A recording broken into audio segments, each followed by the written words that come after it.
Sir कहते हैं तुलसी संसार में भांति भांति के लोग।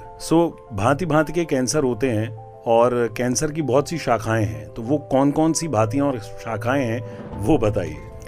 जी हाँ, बिल्कुल। कैंसर विभिन्न प्रकार का होता है। एक डिवीजन तो ये होता है कि किस पार्ट ऑफ द बॉडी से वो शुरुआत हुई है कैंसर की, है ना। जैसे फॉर एग्जांपल लंग से अगर स्टार्ट होता है तो उसको लंग कैंसर कहते हैं, या स्टमक से होता है तो स्टमक कैंसर कहते हैं। तो किस पार्ट से वो ओरिजिनेट हुआ है वो उसका डिवीजन हो जाता है, और उसका ट्रीटमेंट भी डिफरेंट होता है। सेकेंड होता है उसका जो नेचर होता है। तो एक फॉर एग्जांपल स्टमक में अलग अलग तरीके का कैंसर हो सकता है ना।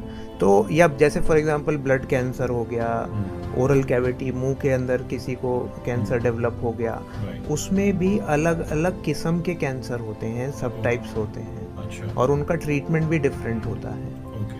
ब्रेस्ट कैंसर, ब्लड कैंसर और लंग कैंसर, ये तमाम कैंसर या बॉडी के किसी भी पार्ट में हो सकता है। जी हाँ, बिल्कुल, बॉडी के किसी भी पार्ट में हो सकता है। उस पार्ट के हिसाब से उसको डिफाइन किया जाता है, और उस पर्टिकुलर पार्ट में भी अलग अलग सब टाइप्स का कैंसर हो सकता है, अलग अलग नेचर का कैंसर हो सकता है। जैसे ब्रेस्ट कैंसर है वो कई प्रकार का होता है ब्रेस्ट कैंसर। सो आपको यदि और ज़्यादा कैंसर के बारे में जानना है तो आई थिंक आपको MBBS करना पड़ेगा, लेकिन आपको अवेयर करने के लिए इतनी बात काफ़ी है।